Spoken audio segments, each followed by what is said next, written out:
Is in the stream right now. Welcome to the stream. It's the Esports Guru Talk Show. We try to do this every week on Wednesdays. Typically, today's a Thursday. I know we couldn't get together last night. Typically every Wednesday at 8 p.m. And then on the weekends, we talk about League of Legends on Sundays at 1 p.m. Eastern.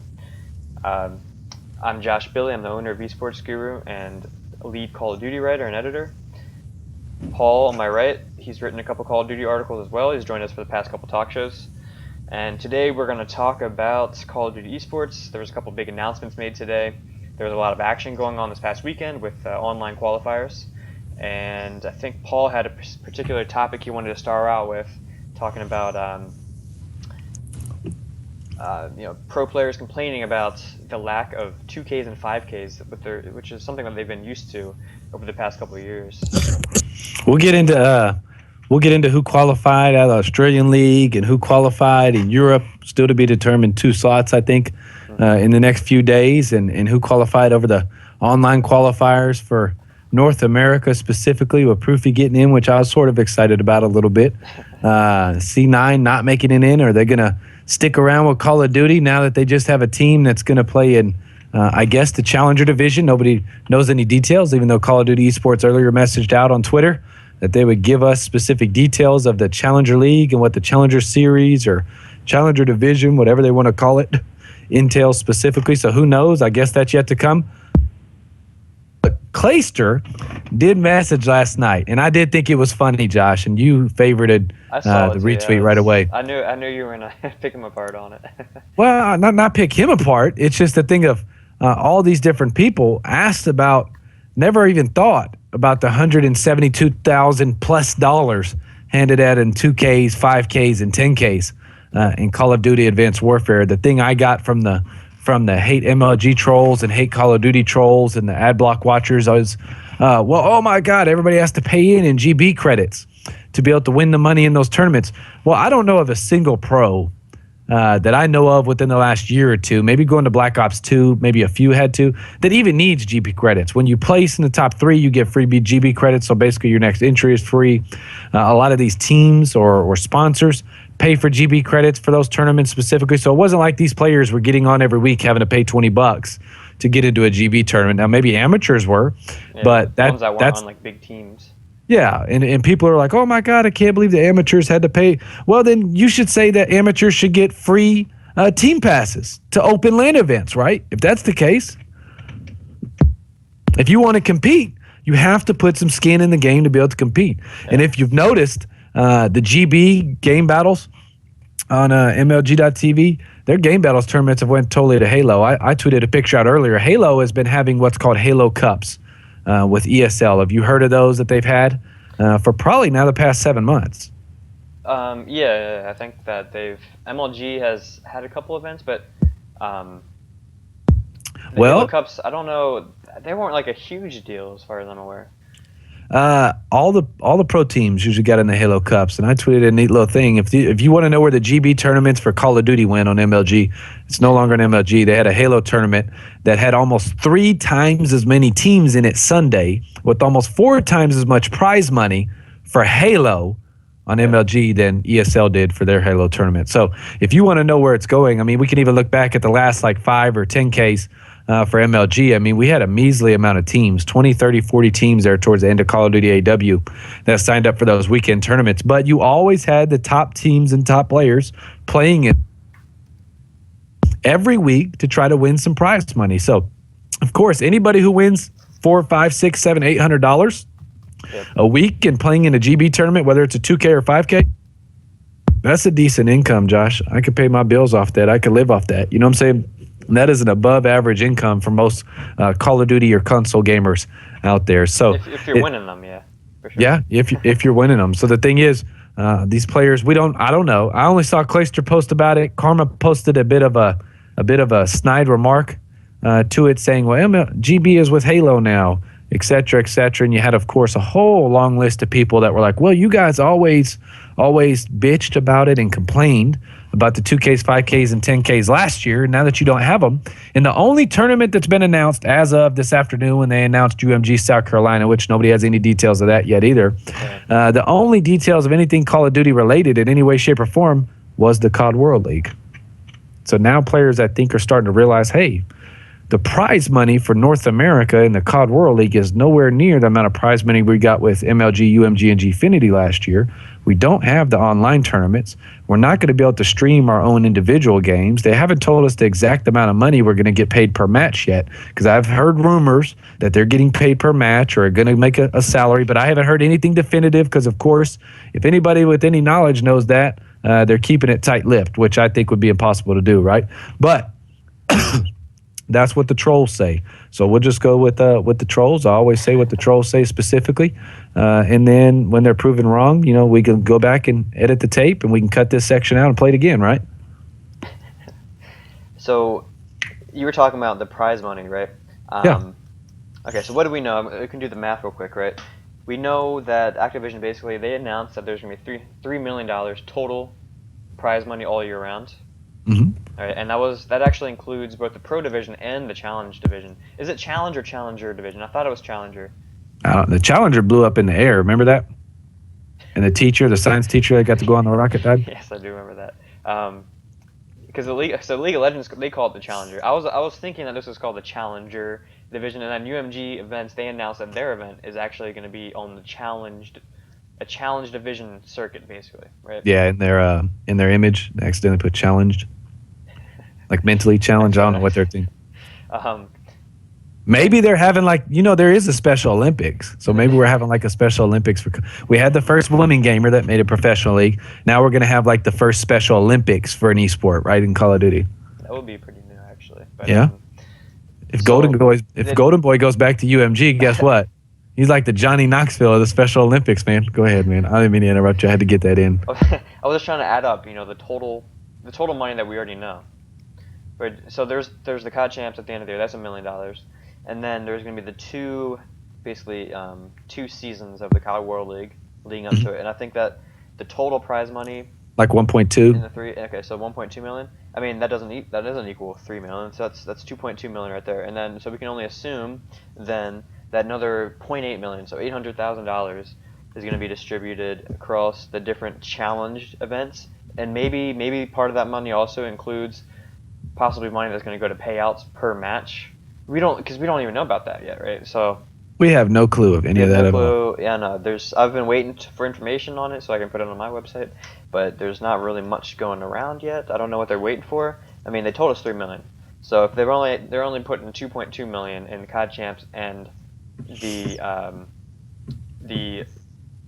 finals for the COD World League 2 seasons, then there's $800,000 left over, possibly for the Challenge Division, right? Mm-hmm. Possibly.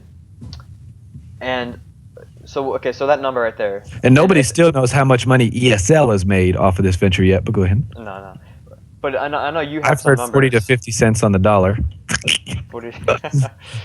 I know you have some numbers from previous years, right? And yeah, if you were to add up, basically, if you go ahead and add up all the MLG events, all the Gfinity events, and whatever Australian events there were, what would that number come out to, you think? Now, I only did, right, the ones that were mainly North America, because I try to focus on North America, because my interest is in North American esports, North American players, North American teams, because that's where console lives and breathes, right? We have the most North American viewers per take compared to all other esports across the spectrum. I just did Gfinity's, MLG, and UMG's, right? The Gfinity COD Spring Masters and their COD Gfinity's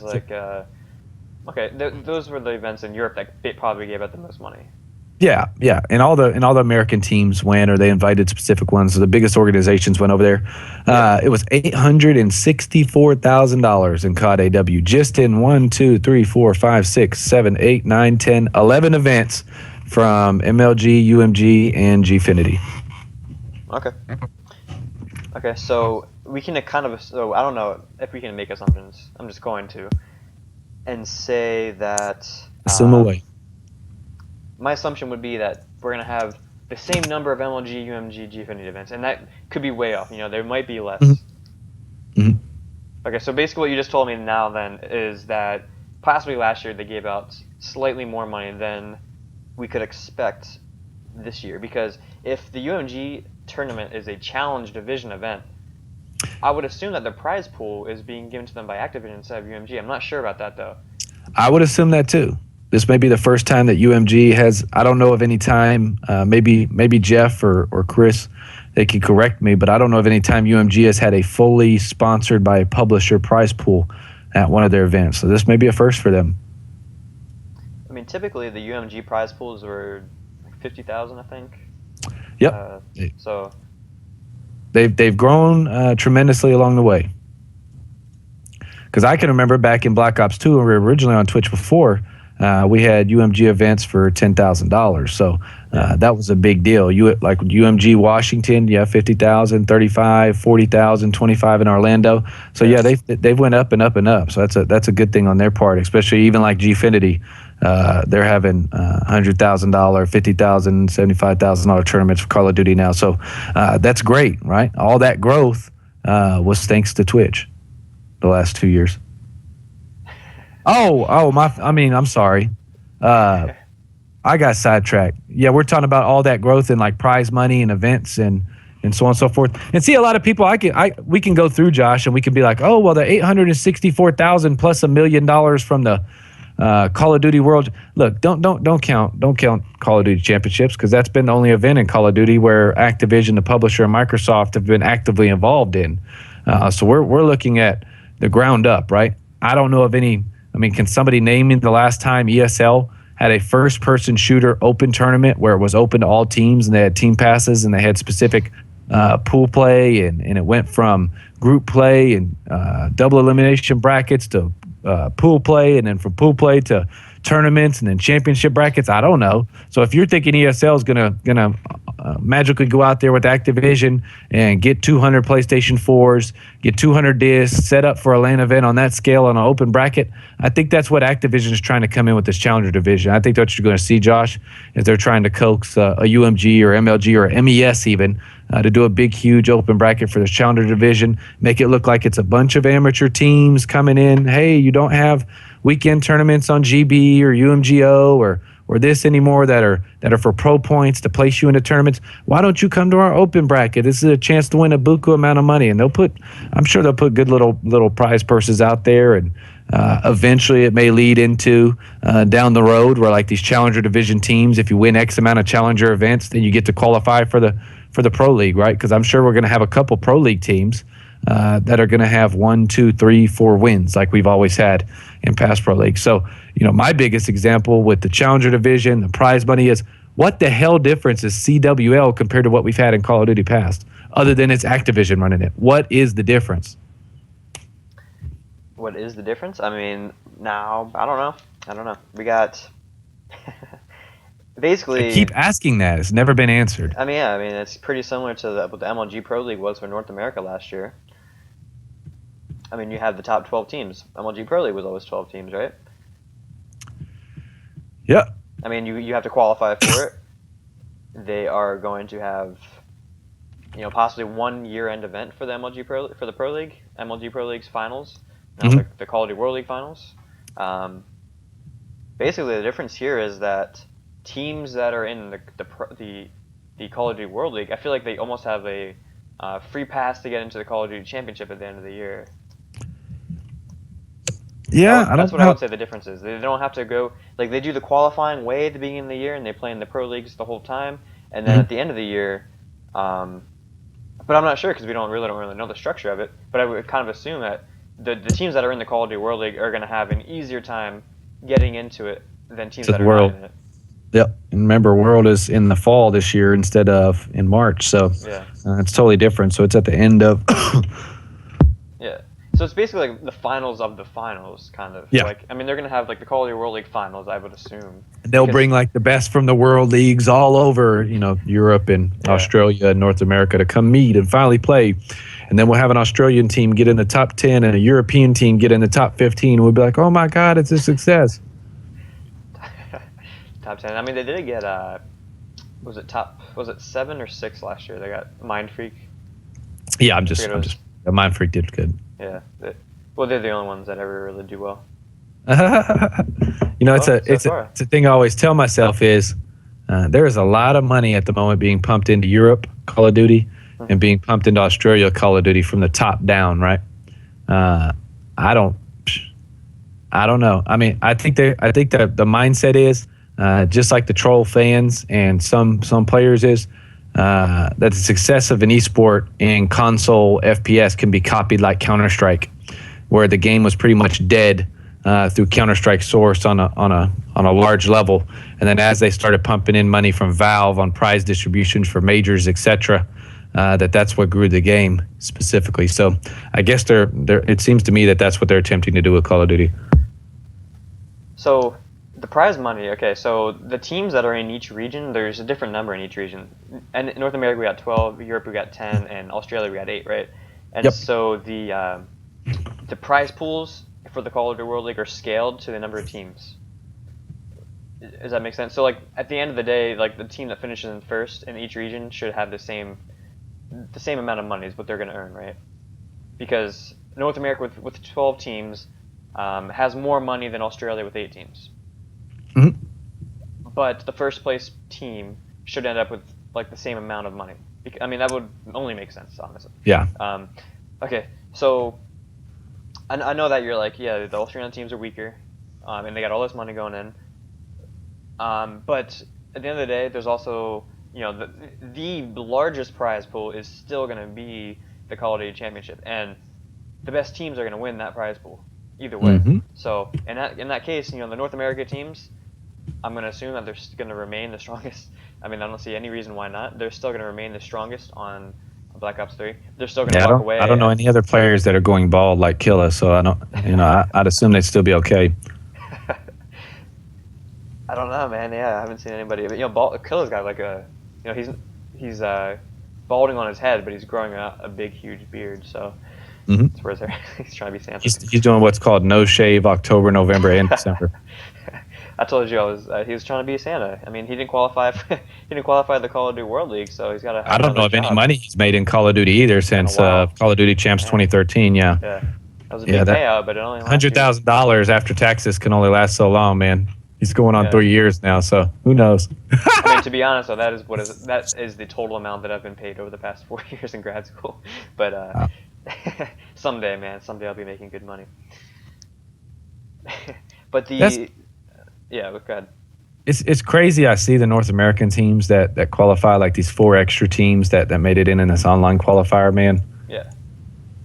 And it is like I really want somebody to do the research, and I would commend Acerto or Esports Guru or not Esports Nation because they suck ass, but any other esports Call of Duty journalistic website out there to do a review on how many times these people have teamed with each other. I mean, you have a team of Methods, BL Fire, Complex, and Felony. That's on CLG. You have Luminosity, Saints, for God's sake, who's an illegal, can't travel out of the country. Spacely, Replays, and John. You have DT Esports, Sender, Chino, Happy, Diabolic. I like to see that team because they got a couple new guys that need some recognition, right? Yeah. Question mark. You have Cole Chan, Proofy, Wheats, and Pac-Man. Like, I don't see any. This is what I'd like to see in Call of Duty, right? Wait, who's on question mark? Cole Chan, Proofy, Wheats, and Pac-Man. That's where Wheat and Pac-Man went. Oh. Yep. So you look down here, all these people, it seemed like, I mean, you could take any of those 12 players that I just named, I mean, any of those 16 players I just named off, put all their names in a bucket, swoosh them around in the bucket, and pull them back out and put them back on any of those rosters, and nobody would know any different. Their fan base wouldn't be any larger. They'd have no more pull as far as viewers. They'd have no exceedingly high Twitter or YouTube pull. They wouldn't bring anything else to their sponsors in any way, shape, or form. And they're all going to place around the same. There's no difference, man. And I repeatedly see this over and over again. And that's the frustrating thing for me. I just saw that and had to bring that up. Yeah. I mean, there's so many Call of Duty teams you could do that, right? We could probably add 3 or 4 or 5 other teams to the list where you just took those players out and you just randomly selected them like duck, duck, goose, right? Ran around with your eyes closed, you just tapped their head, and the team wouldn't be any different. It's the same people, same thing, no different. Yeah, pretty much. And yeah, you actually mentioned this previously. We can go to COD Esportspedia and try to do it. But, you know, sometimes if they were on a team, but then that team split up within like a day or two, then who knows. But that reminds me, I was thinking about one of the teams that did well in Advanced Warfare, and then for some reason at the end of the season they split up. So I was thinking about Isolation Empire. Yep.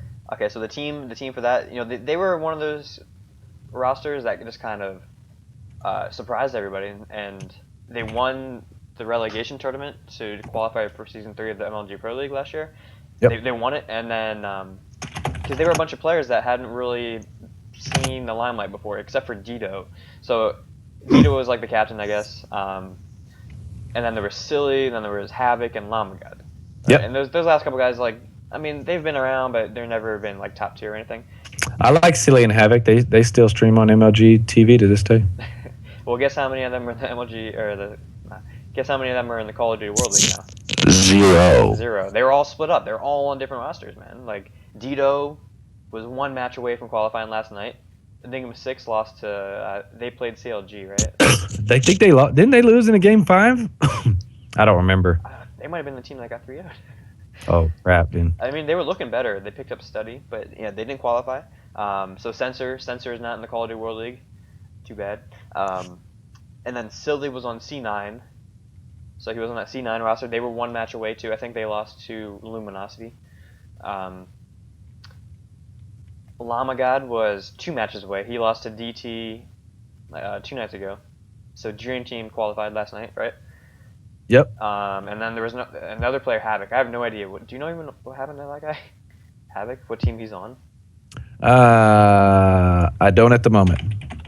Yeah, I really don't know either. But the point that you were trying to make before is like, these teams, they just switch around too much and they never place any higher. Well, that was a team that when they were together, they placed the highest that they've ever placed basically at another point in time. And then they split up, and now they're seeing the repercussions of that. Now they're not even in the Call of Duty World League. They're placing lower than they did when they were together. So it's like sometimes people, I think they just like overestimate their own abilities, and they don't see what they have in front of them. It's like a good team. They work together because of good teamwork, not because of individual skill.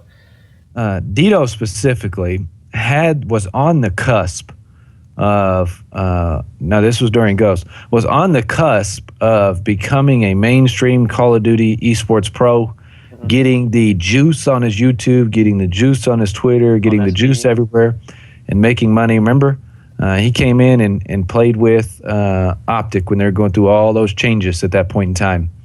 And he scrimmed with them and played in like a 5K with them on a weekend. I still remember that weekend specifically. But his attitude, his demeanor, fans' particular hate for him by how he talks and acts and what he says and does on stream and what he says and does on Twitter, forever tarnished that reputation, and he wasn't even given a chance. So he's been there. I mean, I don't see people like Dito. Once you get some of these guys, what we have to have turnover, right?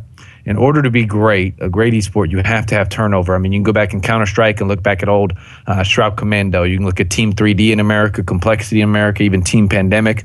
Back in the day, you look at SK and you look at I mean, you can go through a bunch of different teams in Counter-Strike going back 10, 11, 12 years. I mean, even League of Legends, 4 or 5 years back. I mean, you can go through all these different games. They have turnover at that upper level after a period of time. And I think a lot of these Call of Duty pros, other than maybe Optic, who lives in a gaming house, and a couple other teams, a lot of these people live with their mommy and daddy.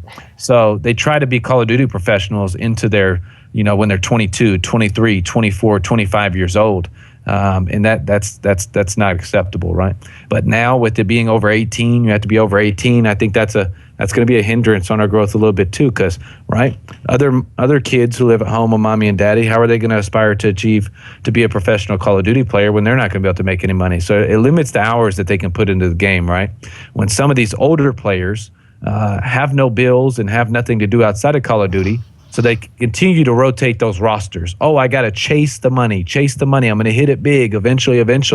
And they keep spinning their wheels. It's like a rat in one of those wheels in their cage, right? Just running and running and running and running. Dito is one of those. Killa is one of those. Miracles to me is one of those. Parasite is one of those. Aches and TP will eventually become one of those. JCap will eventually become one of those. And you'll start to see the cream of the crop rise up, because let's just say this, right? Josh, if Call of Duty eSports takes off tremendously, it skyrockets to the top of the echelon of pinnacle of 1 million concurrent viewers, and the Call of Duty World League is the next best thing since white on rice, and everybody takes off, and we have people act in a manner and play in a manner and talk in a manner that some of these Call of Duty players or so-called professionals, I'll call them amateur just because I'm older, act. What do you think? What do you think? Do you think these people like Turner and WME were going to want to come in and get involved in Call of Duty? You think they're going to want to put that stuff on ESPN2 or ESPN3? You know what I'm saying? Is Fox Sports going to want to stream that on Fox Sports Southwest or FS1? No, man. Just go back to the Kill a Choo Choo Train video. That's the greatest example all PC players have. That is their mindset of what Call of Duty is. That has to be changed. And players have to work together to change that. Owners have to work together to change that. But they repeatedly, it's like a recycle. Go back every 3 months, recycle, repeat, rinse, recycle, repeat, rinse. We have to start cutting off those dead branches at the bottom and let those newer players that are good, like we have Llama Gods and Havocs and these different people, let them start rise to the top. Give them an opportunity. But for them to have that opportunity, just like you said earlier, they have to find a group of players and stick with them.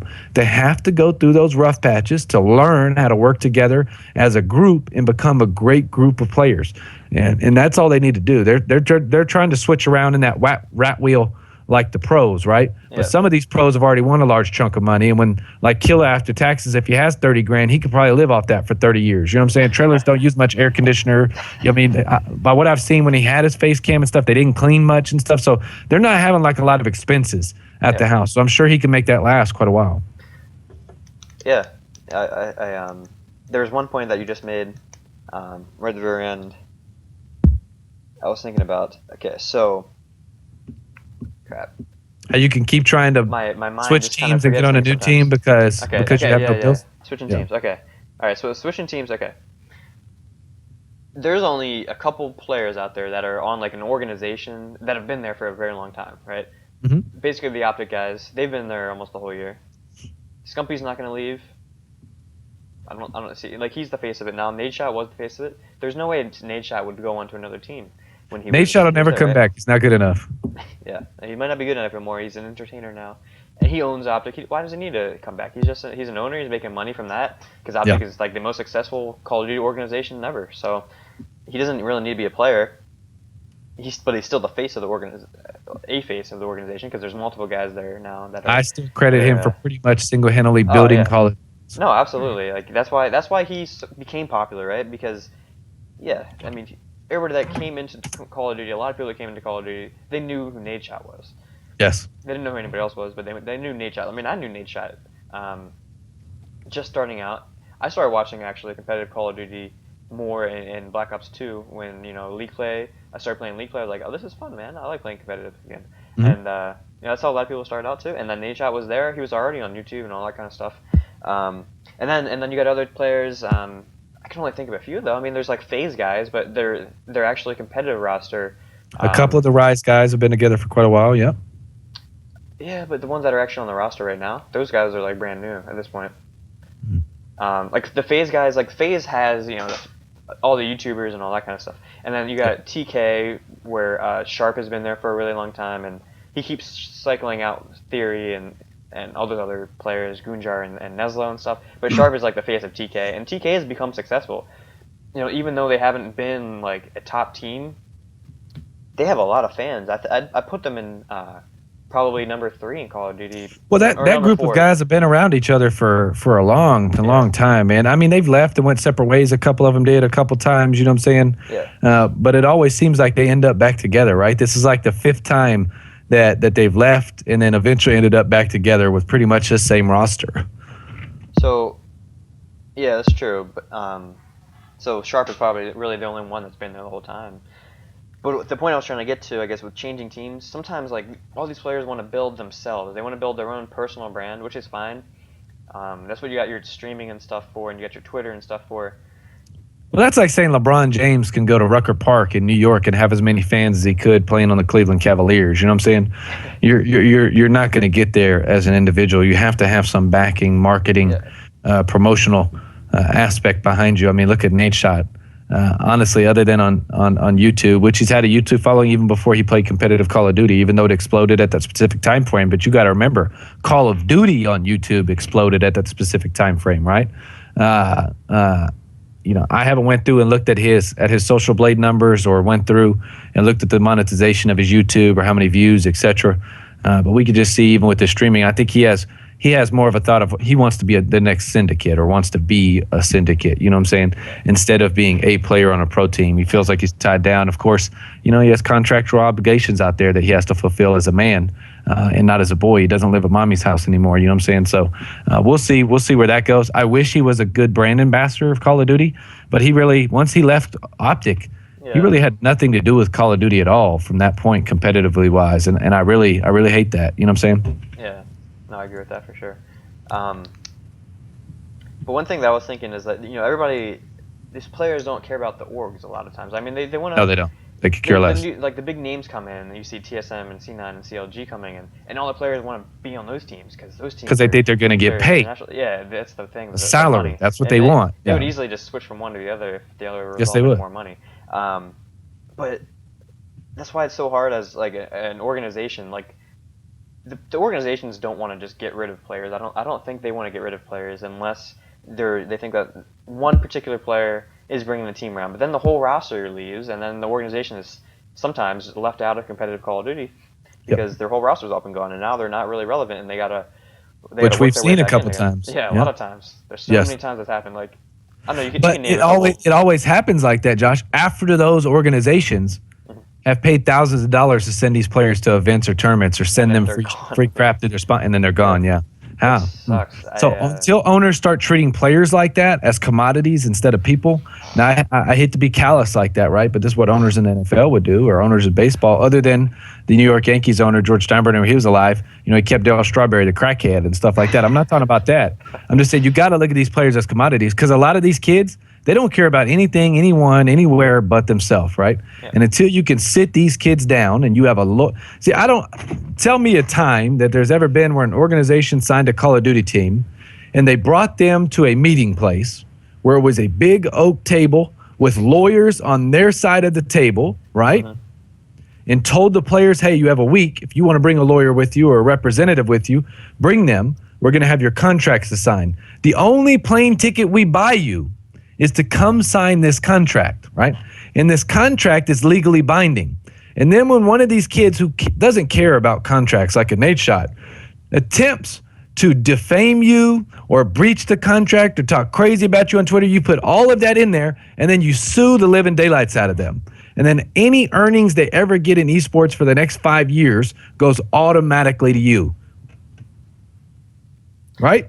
Until there is an example made specifically like that, until there is an example made specifically like that in Call of Duty, then we won't. I mean, they'll continue to do that. We got real close with Aches, right? Not too long ago, a little over 2 years ago, got real close with Aches. But of course, if you don't have the leeway or leverage or pull to be able to do that to a certain player, right? Yeah. Then I mean, all it ends up being is a Twitter dispute or a war of words. You can't have that. A lot of these esports organizations, especially the larger ones like CLG, C9, trust me, they have people probably in their office that handle the legal side. Or if not, they can easily contract them out for hours, right? I know a variety, actually, of esports lawyers, and they've been sprouting up more and more, actually. Or maybe just because I knew one and then, I don't know. But there's a couple out there that specialize in esports. Yeah, or you can just go out there and get another lawyer. And contracts, just pay them by the hour or contract them for a certain time. Yeah. And that's what has to happen. Once we see that happen, Josh, you're going to start to see a lot of that childish stuff fall to the wayside. Did we talk? No, we must not have talked. So remember the Apotheon esports thing that happened last week? Yep. I wrote an article on that as well. I did not read that article. Bring me up to date. I know a little bit about what happened, but... Yeah, that's up on the website. I might put it in the chat real quick. But okay, so I was watching streams. I think I was maybe I was writing some other article or something, and then on Twitter, I saw Fizzerp say something like, "Oh, I got screwed out of some sort of team, blah blah blah," and a bunch of people are thinking, "Oh wait, Apotheon Esports, what would they do? Drop you?" And so basically, with very little information, like these players put up a couple tweets. Like they were frustrated about something, and then the rumor mill just started going, right? Like everybody was coming up with some sort of reason why they said these things, and there were so many rumors. And I tried to summarize it in this article. I'm going to put it up in the chat in a second. So a lot of people were like, "Oh, Apotheon Esports dropped their whole roster. Why would they?" Why would they do that? And then he wrote a big long twit longer about it. Yep. Or they sold their roster spot to TSM, blah blah Oh. blah. Or they dropped some of these players because the owner is a Call of Duty player himself, so he wanted a spot for himself to play in the Call of Duty World League. All this kind of like random bullshit coming out, right? That's always what happens. Like, Yep. nobody really knew what was happening, and then like late at night, it was like 1 in the morning for me. The owner of the team put out a statement. And see, why would you even do that as an owner? Why would you do that at 1 a.m.? Put the statement out? Yeah, you would put a statement out through your website, not in a day. Yeah, I think they don't have a website yet. Stop doing twit longers. But I you would know, put I the hate announcement out in the mid-afternoon or the evening. I wouldn't care what rumors went on about your team or your organization. Who cares? If you have the truth and you have your Skype logs and you have your correspondence, and that's another thing. Why don't all these team owners save every single piece of that, right? So when you have that, because everybody was against the organization. They were getting. Oh, they are going to be, because some of these kids love these players so much, man, but they don't understand. Look, if I took their name off of their shirt and I put like one of those little, like you see in the porns where they don't want people watching their face, and you put that over their face, you would know no difference between them and John Doe at all. Right? Yeah. God, man, frustrating. They're always going to side with the players almost every single time, especially the trolls. They love the players. Oh, the player just up and left that organization, and they paid for him to go to a tournament 48 hours ago and spent $1,800 for that player. Who cares? He didn't win. He needs a new team, new org. Yeah. Yeah. So I mean, the problem is, okay, we need contracts in esports, right? I wrote an article on that previously. For this article right here, that was the point of it too. I mean, people were saying, oh, they signed a contract. Okay, so Pathfinder eSports is new to Call of Duty, right? They're new in general. They were the owner, his father had some sort of investment group called Apotheon, and they changed it. They added the esports division, whatever, and he's in charge of the esports part of it, right? So they're brand new. They just had a team. They qualified for the Call of Duty World League.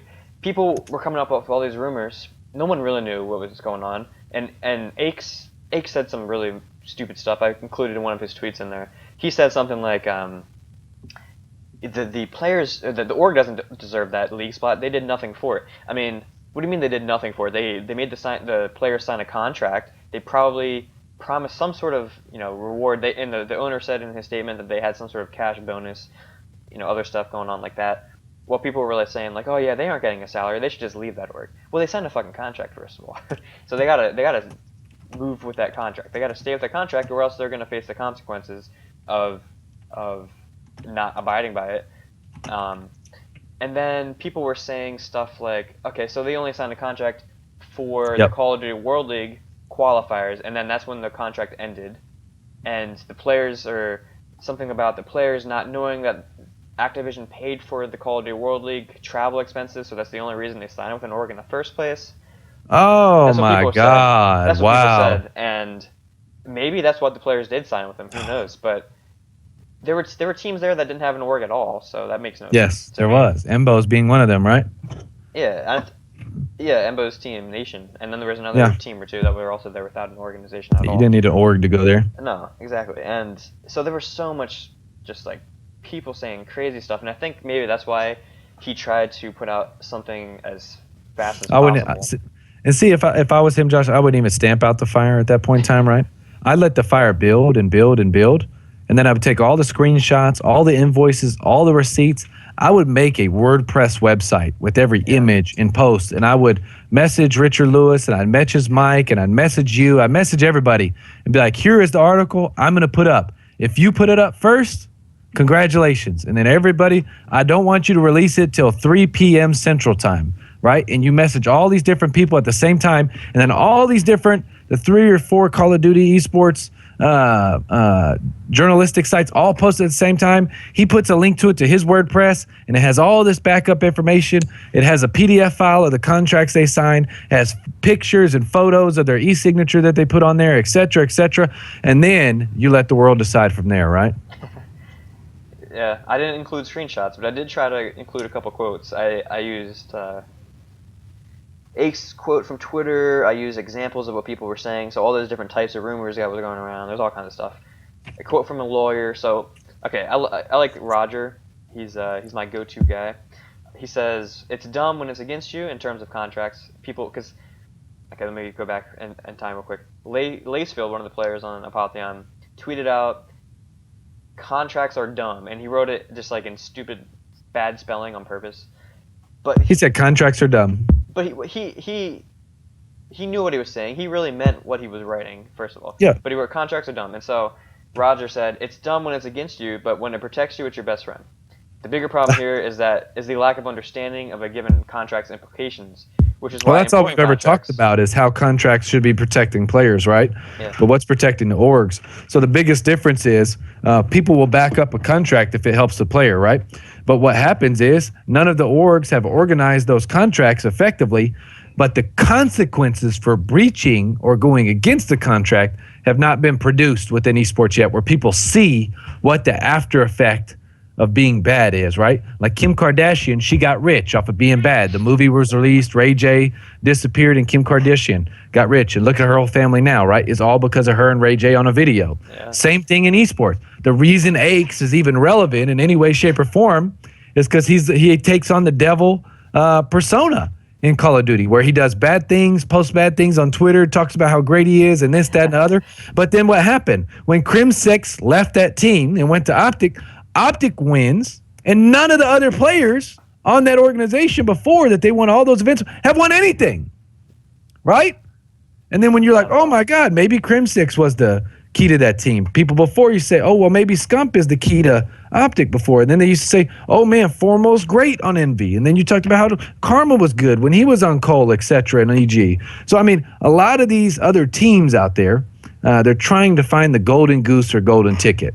And whatever organization gives them the most that day and makes them feel good inside, like their emotions are hunky-dory and they're riding on cloud nine of blissful organizational agreement on Skype chat with the team owner, then that's what happens, man. And until the team owner says, you know what, you breached the contract, I'm flying to Activision in Los Angeles tomorrow, showing Activision the breach of contract that you had and telling them I don't want you playing in any more league matches. You're no longer on my organization. You're suspended for the first stage or the COD World League of 2016 for doing A, B, C, and D. Here's the times I warned you. Here's screenshots of it. Here's what you did. Here's what you told me.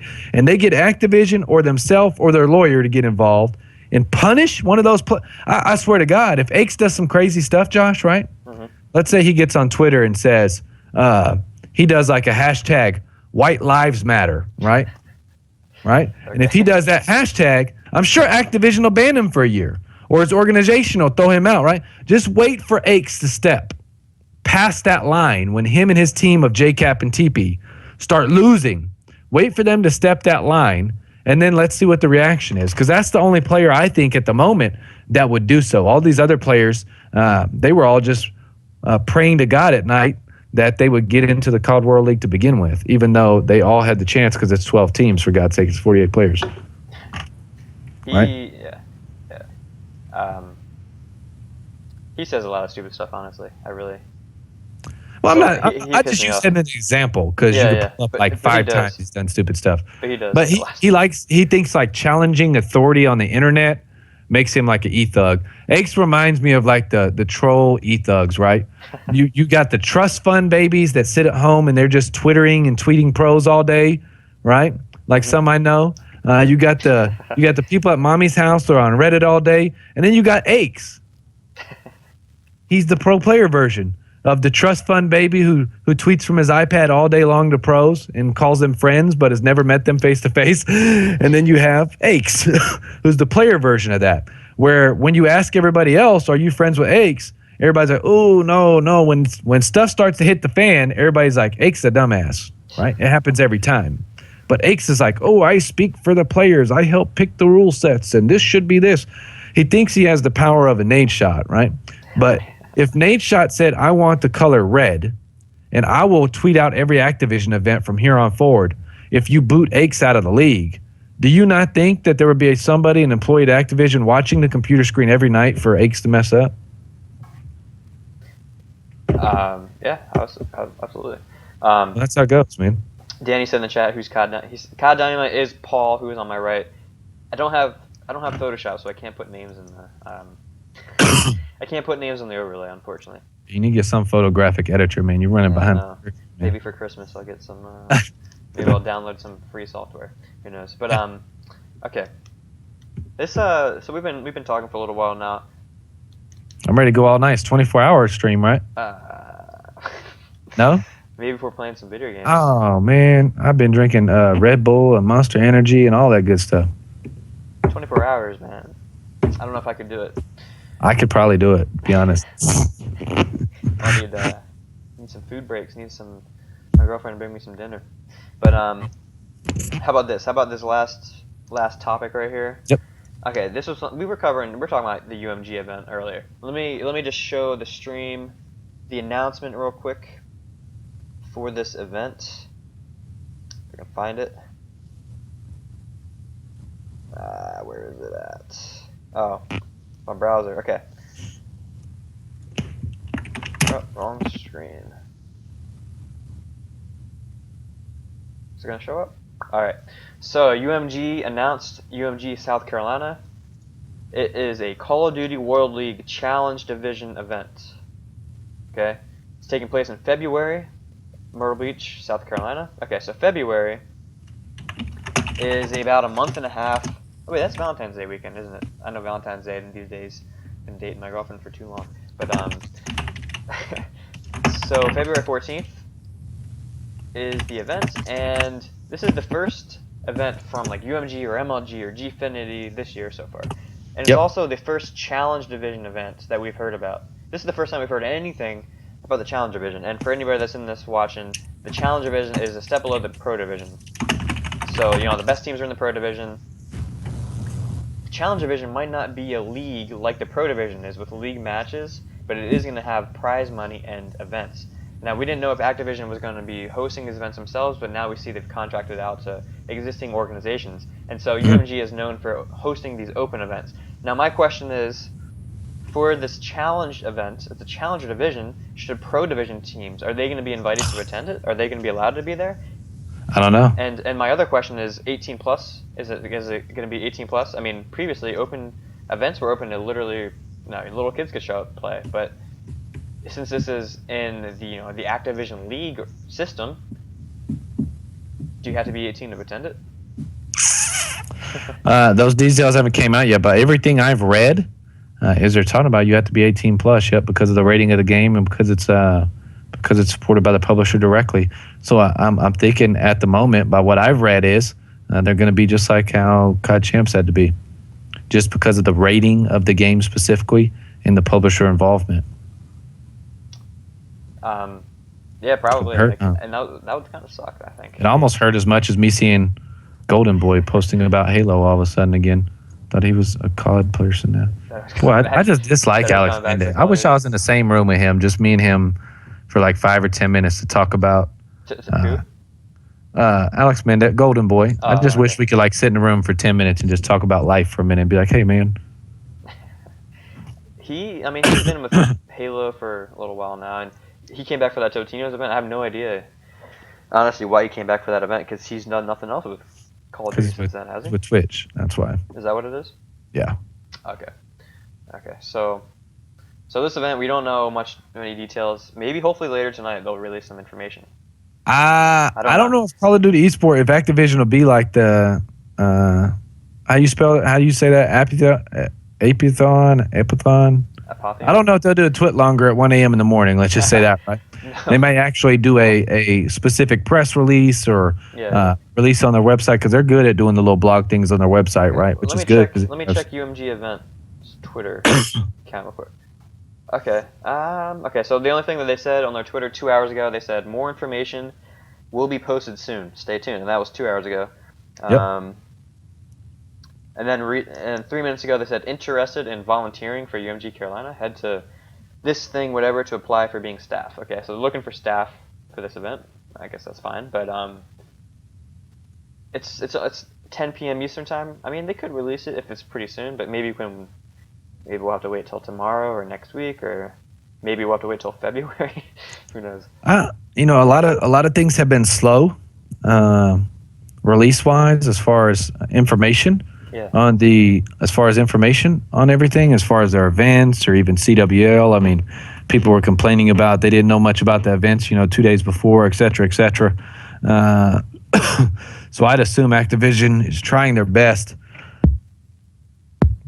to keep it under wraps. I mean, of course, with them bringing Matt on board and then bringing Mr. X and then bringing Maven on board and now Chris Puckett on board with Mike Sepso and stuff, I'm sure they're working behind the scenes tremendously. So I love to be a fly on the wall for like a board or a staff meeting among just the Call of Duty esports side, right? Because then you get a great insight. I don't know, man. It's sort of weird to me that things aren't laid out on a map. So I don't know if they're thinking we got to compete with other games or we got to compete on different. I don't know, because Call of Duty we're so used to, right?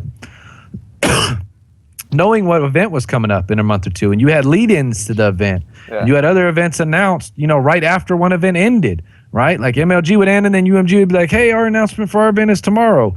Or you'd have a league that went to, Columbus that had a LAN finals and different things like that. I'm not getting in this game, Josh. I'm just being honest with you. I'm not getting any hype lead up in any way, shape, or form, man. It's hard to when you don't have any information. I mean, I want to be surprised when they do release information. I want it to be like, "Oh my gosh." But yeah, watching the LAN events at the moment, right? Even though the production is good. I mean, there's a lot of money put into it, and different stuff like that. There's no real storylines. They're not growing storylines with Activision now. They're doing a lot of taping behind the scenes, like player interviews and day in the life type stuff, right? They're trying to build that, and I'm sure that's what they're working on. Mm-hmm. But that needs to be the direction they go, right? But do it in like a segment casted. I mean, if you want to be like the Turner organization that's going to do the Counter-Strike, and they're going to have the different show segments they're going to release online, and they're going to play at specific times on specific days. If you're going to try to do something like that with Call of Duty esports, then let people know, right? Because it builds that excitement. If I know about it a month ahead of time, I'm going to be excited about that a month ahead of time. If I know a week ahead of time, there's not enough build-up on the Twitter sphere and on Facebook and on YouTube and getting other people involved and migrated around that specific brain thought to bring them in to grow it. And I feel like they're missing out on those opportunities as we speak. And I agree. And an example of that is there's a lot of hype for the MLG. I mean, because this is a different game. CS:GO has a huge fan base worldwide, but MLG Columbus for the first major, North American or just American. Yeah, and they partner with Civo, running the CS Miners for the first time. MLG's been doing Civo for a little while. No, I mean they partner with Civo for the CS Miners, sponsored by Valve. Oh, okay, I got you. Okay. Yes. Okay.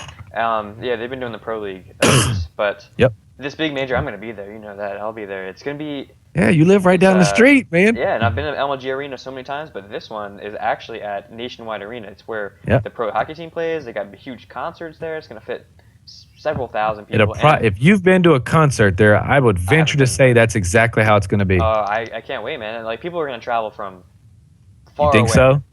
This is North America's chance, man. People are going to travel from California to come out here probably, to watch this event because... Yeah, I think so. That's what I expect. You've had IEMs in California. That. Yeah, there's all this hype. A lot of hype for that. But how can you get hyped about? How can you get hyped about a Call of Duty World League event where there's not even a crowd, spectators? Yeah, and the ceiling height on their Burbank studio was like 10 feet. Yeah, you can't get hyped about that. So hopefully, the only event that you can get hyped about, the Challenger Division events are going to be more people there than any of the Pro Division events. Except for we'll see. I think some people behind the scenes, Josh, are waiting to see what, like all this information is secret, right? Yeah. And all this information is behind the scenes. I think people are waiting to see what they're going to do.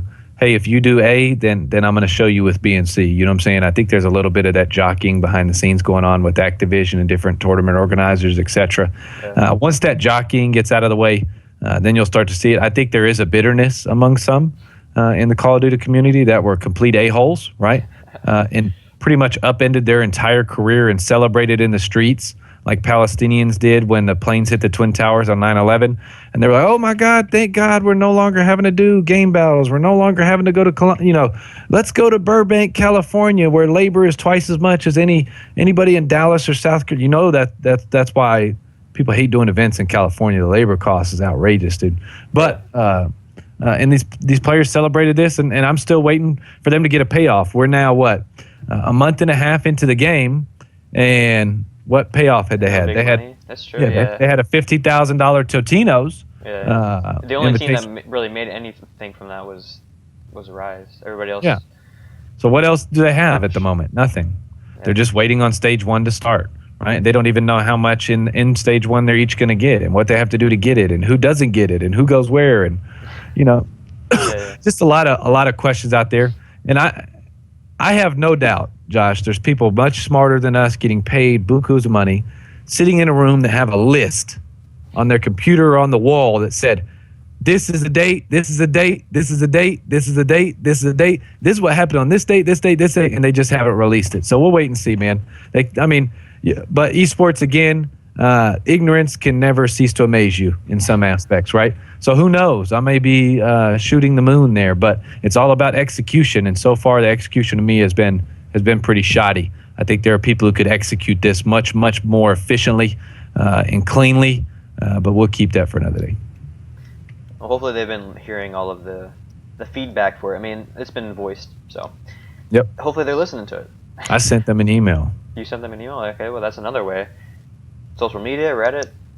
Do you know if an esport fan really wanted like one of these people to listen to you, you know what you should do? Send them a damn letter in the mail, man, a handwritten letter. Who does that anymore? Nobody does that. Right? Email box, and they come in the morning, it's probably got 500 emails in it, and you're some spam folder on the left. If you sent them a handwritten letter, like, oh my God, this is the first handwritten letter I've got since 1996.